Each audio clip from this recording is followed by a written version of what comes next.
What if one of the most shocking Bruce Lee stories you've heard never actually happened? A story circulating online claims that a young Steven Seagal once confronted Bruce Lee, threw a microphone at him, and triggered a tense martial arts showdown. It sounds like the perfect Bruce Lee story.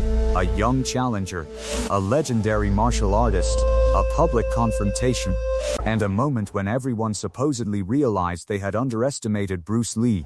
But there is one problem. There is no reliable historical evidence that Steven Seagal ever threw a microphone at Bruce Lee. And the real story behind this claim is even more interesting. Steven Seagal was born in 1952. Bruce Lee was born in 1940. By the early 1970s, Lee had already become one of the most recognizable martial artists and performers in the world. Seagal, meanwhile, was still a young man. Lee died in July 1973, when he was only 32 years old. Seagal would not become the Hollywood action star audiences later knew until the late 1980s, when his film career finally took off.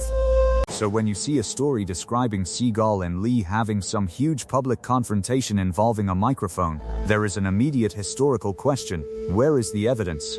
The story has appeared in online videos and sensational retellings, sometimes with extremely specific details. Some versions claim that Seagal challenged Lee, others describe a martial arts demonstration, and some versions add dramatic dialogue and an audience reaction. But those details are not supported by the kind of reliable contemporary documentation we would expect for an extraordinary encounter between two future martial arts icons. In fact, even the timeline makes the story difficult to accept as presented. Bruce Lee died before Steven Seagal became a Hollywood action star. And that's important because internet storytelling often takes two separate legends and places them into the same scene. Bruce Lee became the symbol of explosive speed, practical martial arts, and personal expression. Years later, Seagal became famous for bringing Aikido-based movement into Hollywood action films. The two men became connected in popular culture because both became enormous martial arts figures. But being connected in history is not the same thing as having fought each other. And Bruce Lee's real story doesn't need an invented microphone incident. His actual life already contains moments of extraordinary tension. He was constantly challenging assumptions about what a martial artist should look like, how martial arts should be taught, and whether traditional systems should be followed without question. Lee became increasingly interested in practicality. He wanted techniques that worked under pressure. He experimented. He trained. He studied different systems, and he developed ideas that eventually became associated with Jeet Kune Do. That philosophy was not simply about beating another person. It was about adaptability. Don't become trapped by a single style. Don't let tradition prevent you from learning. Don't confuse appearance with ability. And perhaps most importantly, don't accept a story simply because it sounds exciting. That last lesson is strangely appropriate here. The internet loves Bruce Lee legends. A microphone thrown across a room, a stunned crowd, a young challenger discovering the truth in seconds. It's exactly the kind of story people want to believe.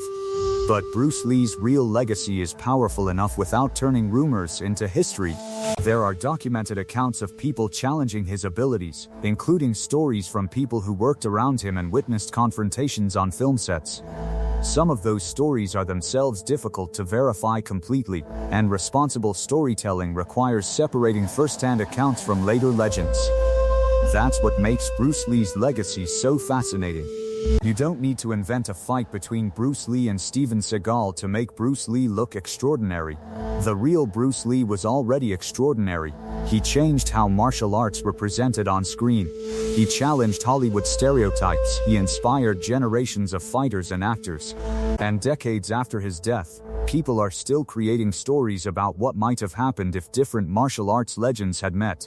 Maybe that's the real lesson. When a story sounds too perfect, stop. For a moment, ask where it came from. Ask who witnessed it. Ask whether the evidence actually exists. Because Bruce Lee wasn't legendary because every story about him was true. He became legendary because what he actually accomplished was remarkable enough to survive without the myths. And sometimes, the truth doesn't need a microphone thrown across the room. It speaks for itself.